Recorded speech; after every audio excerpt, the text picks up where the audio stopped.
I'm Sam, and this is the first attempt at the Illegitimate Scholar podcast. I'm going to be talking a lot about culture, history, human nature, and things related to that, society. And what I wanted to do to start with, my very first one, was to talk about what culture is, because I see in a lot of pop culture, a lot of modern examples of people discussing culture. I think that there's a limited understanding of that, of what culture is and what it means. It's a very surface level understanding of culture. So the definitions of culture that I'm going to go into will be more scientific, or not scientific, soft science, but definitions from anthropology.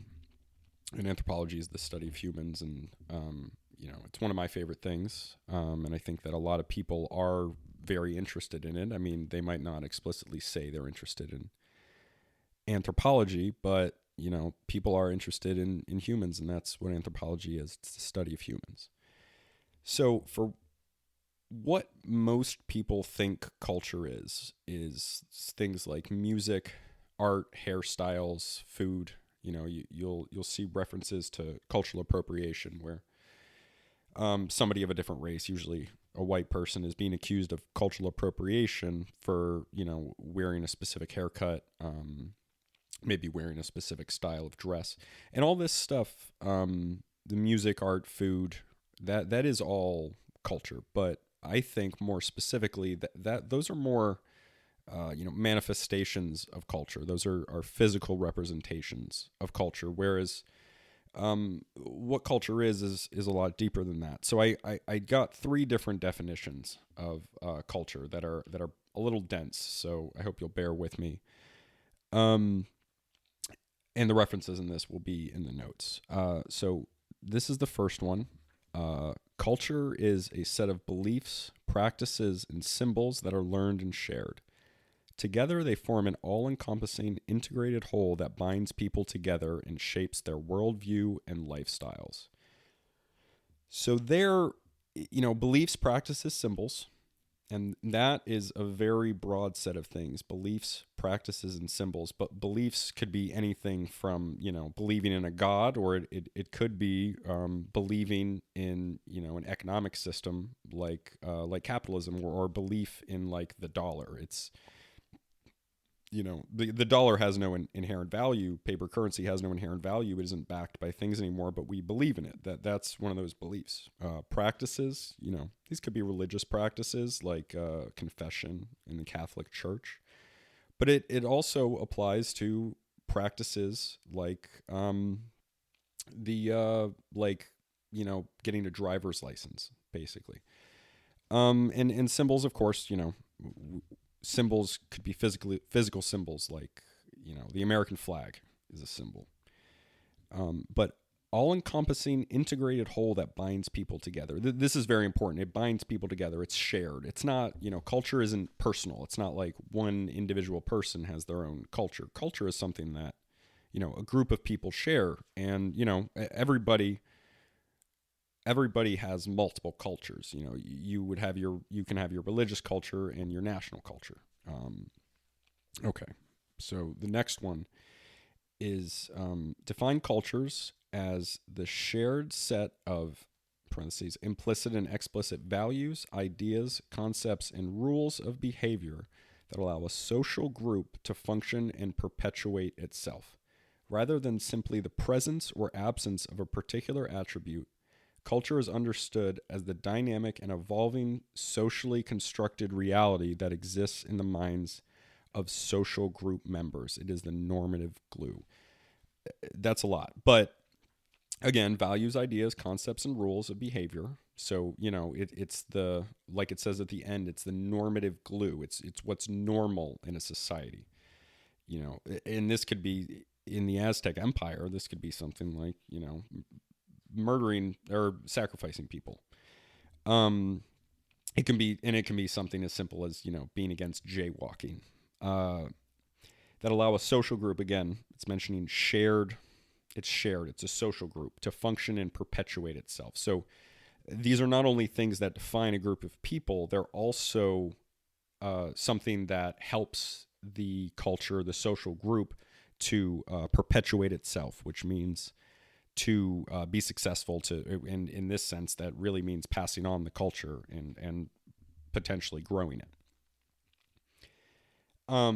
Dynamic and evolving. So that means changing, right? And in socially constructed reality. So that's what culture is. Socially constructed. It's not inherent. It's not like your skin color is not a culture. Your culture is socially constructed. It's created by people in society. And the last definition is, there's really two here. The knowledge people use to live their lives in the way in which they do so. It's very simple. And a system of behaviors, including economic, religious, and social beliefs, values, ideologies, and social arrangements. That one comes from the National Park Service. They do cultural resource management, which is like private archaeology, which is part of anthropology, at least in America. In Europe, they do things differently, but, that's Europe. So these definitions, a lot of things that they share is values, beliefs, and rules. And that's because all of these things, values, beliefs, and rules, are created by a culture. They're created by the institutions that a culture creates. And any institution that comes out of a country, it's going to be influenced by their culture. Like the Senate in the United States was influenced by Western culture, and English aristocrats that founded America, they were very interested in Greek culture. They viewed it as the foundation of Western culture. So even though they were English culturally, and they also used influence from things like the Magna Carta, which is an example of English culture, they also consider themselves part of the Western culture, which is not mutually exclusive with English. So they were English and they were also Western. And they chose to use Athens and their government system as one of the influences to create the United States of America. So yeah, and they're shared. It's shared. It's not just one person who has a culture. If one guy's really weird and he's doing his own thing, that's not a culture, because it's not a shared group of people. It can't even be one family. I guess you could argue that one family had its own culture, but if it's a real culture, then it would expand over time to be multiple family groups. If it wasn't, a prevailing culture, then it would go away. It would just disappear and or change. It's hard to, because cultures are always changing. It's hard to say when one is gone and when one isn't. Even though where I live in New England, the culture today, New England culture, is so very different from the Puritan culture of the 17th century. But I still, there wasn't like a hard break. No one invaded and took over New England and changed the culture, but because the culture changed gradually over time, it's over that long period of time become completely different. And that's pretty normal for human history. Cultures change over time. That's one of their that's one of the things that makes it culture. Culture can't stay stagnant. I mean, it can in a certain way if the environment is stagnant, but the environment is just as dynamic and changing. The physical environment is changing, maybe not as fast. The climate does change naturally and human caused. It changes over a long period of time. But human environment, your neighbors changes, and that can change your culture a lot. And any culture that was on the bad end of the spear from, steppe tribes coming down from Mongolia or the steppes of Asia would know that, you kind of adapt or die is kind of the rule of culture. So it's learned. And that means it's also socially constructed. It's created by people. It's taught. It's not like a sheep knowing how to survive a wolf attack. Like there's some like not cultural. What's the word? Like hereditary. It's in the sheep's genes to try to avoid wolf attacks because of that being part of its DNA over time. That's not culture. Culture has to be taught by somebody. It has to be passed down. It's not inherent. It's not like, if a child gets adopted from Korea to Connecticut, or Massachusetts, or somewhere in New England, that Korean baby is not going to know how to speak Korean when he or she grows up. I know a few examples of that here in New England, where there's people who are adopted from Korea. They come to America, and culturally they're American, and they're generally adopted into white families. And some of them are involved in Korean culture. They get involved later in life, or their parents involved them in it. But that isn't that's not, if it's culture, it's something that has to be taught to them. It's not just implicit to their DNA. Okay, so I want to go over a few examples of culture, of the amount of things that can be considered culture. So an economic system like capitalism and communism, those are cultural ideas. And this is what happens a lot of times with culture, is that if someone has a really, really good idea, and I don't mean good idea like, some of these ideas wouldn't be called very good by my standards or anyone's standards, because a lot of these things, especially when they pop up rapidly, can be very destructive and very violent. And they're destructive because they kind of have to be. Brand new ideas have to be destructive, because a lot of the times what happens is that in a place, things have become stale. The rules, the belief systems, they've become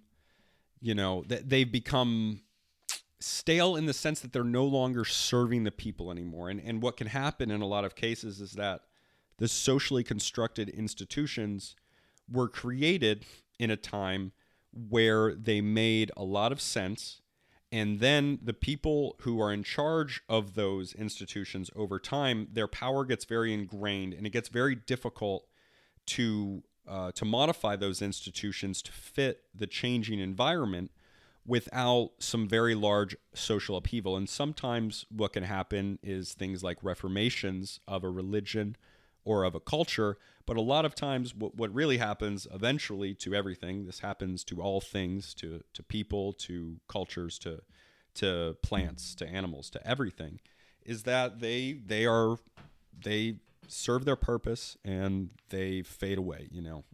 They die. They're gone. They're gone. Ashes to ashes, dust to dust. So other ideas that are examples of culture, we're talking about economic ideas like capitalism and communism. We know that communism comes out of this very new industrialization. Industrialization in Europe and elsewhere really shakes things up. It changes how people are making a living. It changes who has power because of the importance of capitalism at the time. Capitalism and industrialization, they evolve together. And that creates a lot of negatives that have to be dealt with in a certain way. And in certain places, what happens is that way turns out to be communism, which is a very extreme, in most cases, a very extreme way to go. There are tragedies like in China where tens and tens of millions of people die as a result of some communist policies. We don't know what would have happened had, for example, Chiang Kai-shek won, but there's Pol Pot in Cambodia, kills a few million people. And, there's examples that some people hold up a little bit higher than that, like Cuba, that have their own fallbacks. But of course, capitalism has its own fallbacks as well. And religious beliefs. Islam is an example I like to think about for this one in exploding into popularity, similar to communism, in that Islam comes out of Saudi Arabia. And it comes out of an environment where people are trying to make money trading. But there's a lot of conflict, especially conflict between the Bedouin tribes. There's also religious conflict because there's Zoroastrians, there's Christians, there's Jews, there's Muslims, there's pagans, there's all these different types of people interacting. And Islam becomes a unifying force, and it expands because it incentivizes people to join it. And also, I mean, some people are not incentivized to join; they're just conquered by Islamic armies. But it unites people together, and it brings a lot of prosperity, which leads to the Islamic Golden Age, because the founder of Islam was himself he was a trader, a trader, a trader. He was a merchant. So he incentivized merchants. He knew how to do that. He knew how to, and people had protections of other Muslims if they joined. They wouldn't have their caravans attacked, which they were able to save money on defense. They had access to this growing Islamic empire that explodes immediately. So when a good idea happens, it can spread a lot. And when I say good, again, I'm saying something that perpetuates itself, because there are plenty of examples like communism, like Nazism, of ideas that are good in the sense that they perpetuate themselves. They're a strong culture. They're doing the job of a culture, but they're not great. They're doing bad things. It's I don't think that's a very controversial thing to say about the Nazis. Okay, family structure. Family structure is part of culture. So that can be like how many kids people tend to have. People have more kids in like rural communities, or at least they did in the past. How many kids they have, how they marry, when they marry, when you leave your parents' house, where you go when you leave your parents' house, and what people do to live. And notice I didn't say what jobs people have, because it's more than just jobs. There's subsistence farming, which was it for most of human history, and there's hunter-gatherers for most of human prehistory. This forms around. It also can form around what jobs people do specifically. Like if there's a community that's a fishing community that's based on the sea, they're going to have a culture that differs from Silicon Valley, and that's true even today, even within their own state. Silicon Valley and a fishing community in Northern California, they're very different culturally, I promise you. And I'm sure both of them would not be very fond of being thrown in with the other. How to deal with conflict is another big part of culture. Having police in Western countries, that is culture. There's been a lot of debates over the last few years about how policing is done, and that's a change in culture. That's a change in how people are viewing the police and what their job is, and the shortcomings of the police. In more traditional societies, their police are a relatively new invention. There would have been city guards, and there would have been knights who had men at arms, and lords who had men at arms who would enforce their own personal rules. But courts with like someone accused of witchcraft, and they like have to jump in the water, and if they float, something like that. You know what I mean? I don't remember the specifics of how they decided if they were a witch or not, but those are all like ways that people deal with conflict, and how people deal with conflict is culture. Structures of hierarchy. So structures of hierarchy is a type of culture. It's like government, but it can also be schools.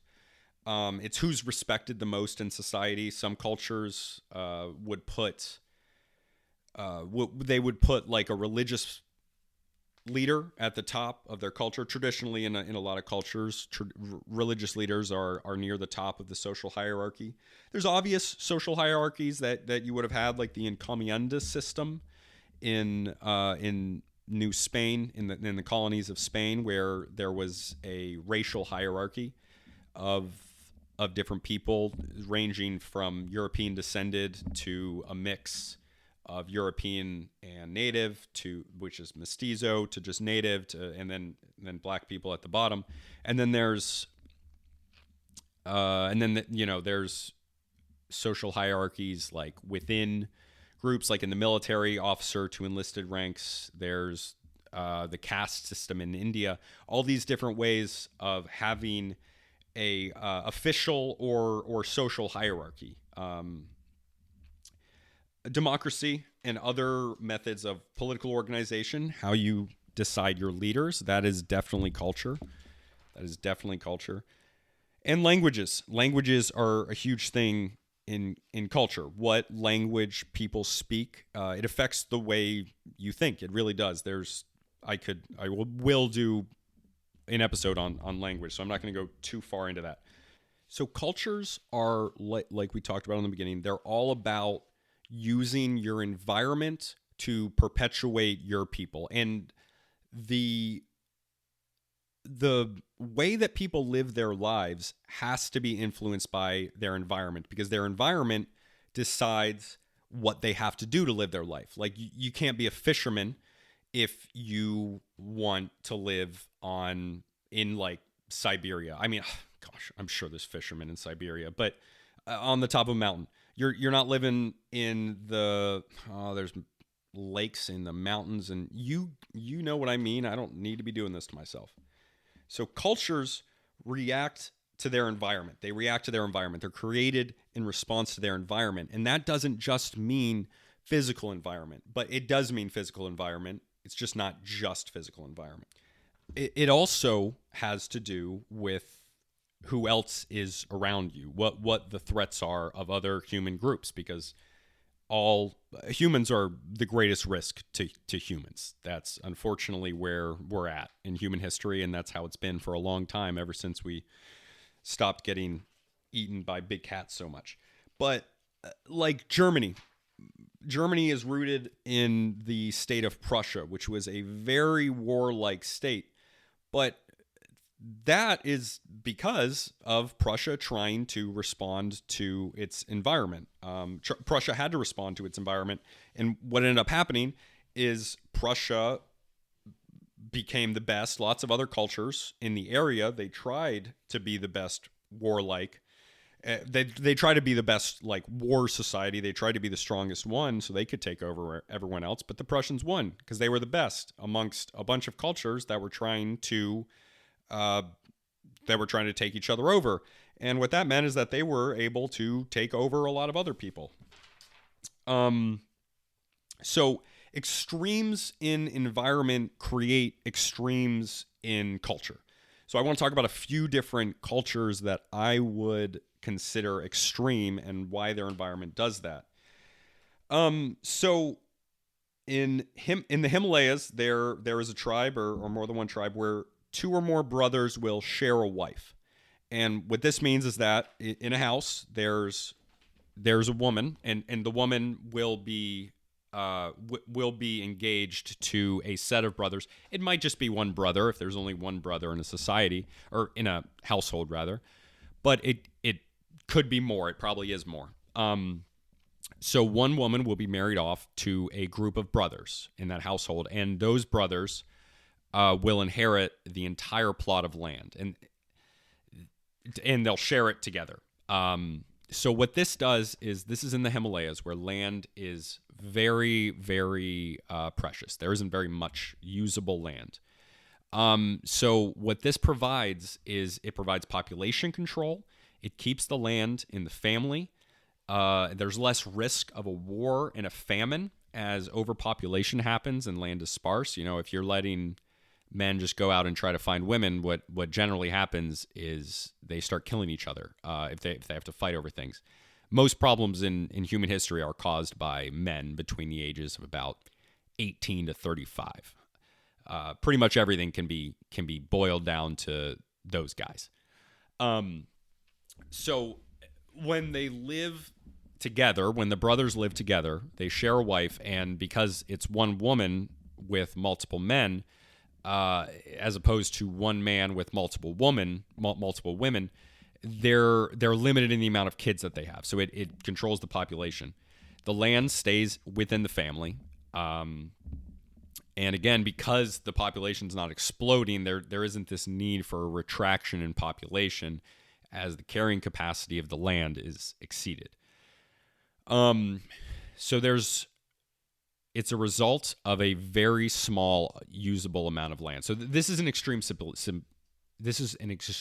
example. So like I said before, it's not only the physical environment, but it's also the human environment. So a lot of cultures have extreme, painful, violent rituals, especially ones of the past. And this is more common in societies where physical burden and violence is more common. In a lot of societies, they don't have modern medicine. We deal with pain with opiates. They deal with it by getting used to it because they have to. And we deal with it our way because we can. And I don't know whose is better. And I'm not saying that to say that, oh, theirs is definitely better. I'm saying that because I really don't know which one is better. So one example, in Brazil, there's a specific tribe, or some tribes, where young men are bitten by bullet ants as a test of resilience as part of a coming-of-age ceremony. And coming-of-age rituals are common across a lot of societies in like the United States, Western societies. These are things like graduating from high school or college. But in more traditional societies, there are rituals that are culturally informed. Not that college isn't. College is an example of culture, but they're informed by their environment. And in this case, they're living, I think, in the Amazon, and they are in a society that has a higher level of violence than ours, much higher. Many hunter-gatherer and early agricultural societies have a very, very high level of violent death. For young males, it can top like 10%, which is much, much higher. We count these numbers in Western countries in like the 1 in 100,000 rather than like in the percentage. The percentage would be like 0.00 something or 0.0 something percent. So, there's all these examples of cannibalism. I don't have to get a specific example of cannibalism because there's examples of cannibalism from early European tribes, African tribes everywhere, South American tribes, North American tribes, not today, but, in the past, everywhere, every continent except for Antarctica. And there probably has been some on Antarctica just because naval culture of Europeans and a lot of other nations actually does include cannibalism. And if you think I'm lying, you can Google that shit because it's a thing. This also applies to subcultures. So it's not just like, I guess everything's a subculture, but like it applies to not just like countries' cultures, but like cultures within a country, smaller ones.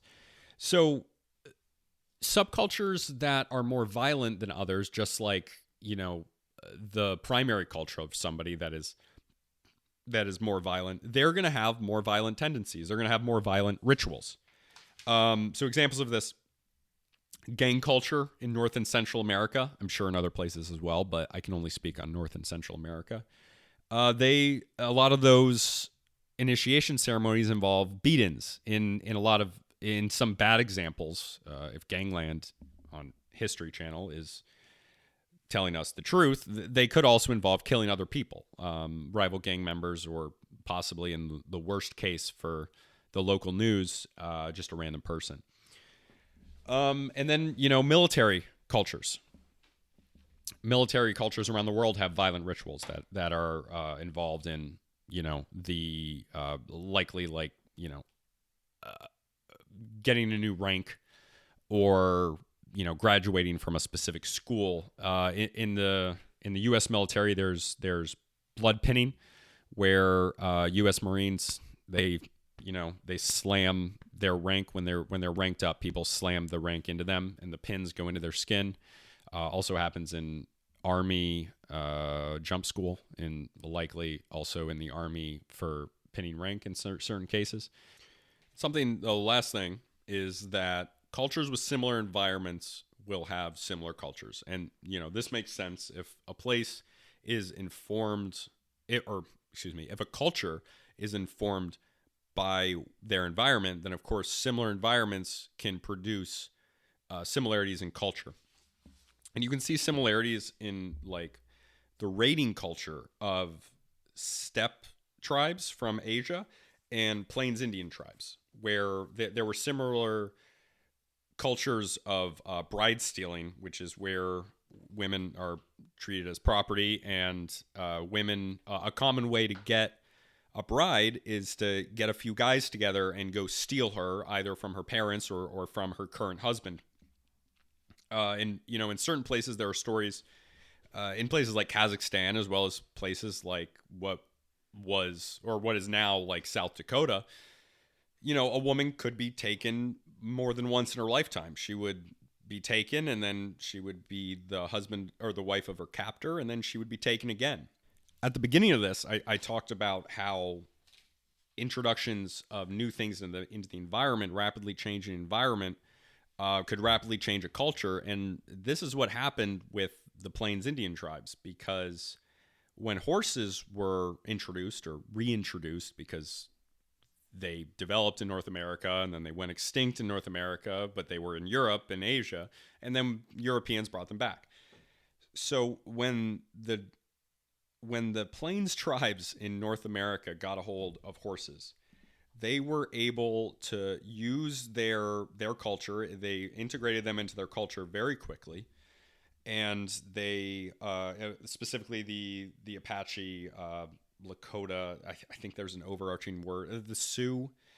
They expanded through way past where they ever were able to be before, and with their culture of bride stealing, they were able to expand their population, absorb other cultures, essentially spread out far, far with the horses and the wealth that came with those horses.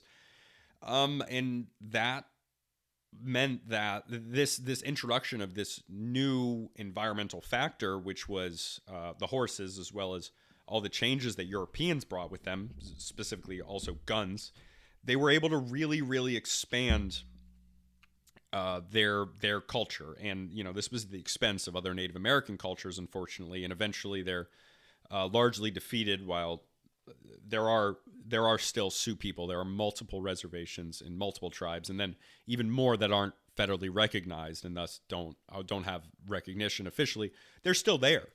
Some of them, largely, of course, the population has been replaced by European settlers, or Euro Americans, Afro Americans, and now even more Latino and Asian Americans. But they're still there. Native Americans are still there, especially those of the tribes that were of the cultures that expanded under this time. Others are unfortunately essentially extinct. So that's all I have to say. I'm going to listen to this over and count the amount of times I said and try to improve on the next one. All right. If you're actually listening to this point, thank you. And if you text me and let me know, and you're like one of the people I'm showing this to, not if you're just some random person who's going through my shit later, I will Venmo you $30 if you listen to the end before October 19th, 2022.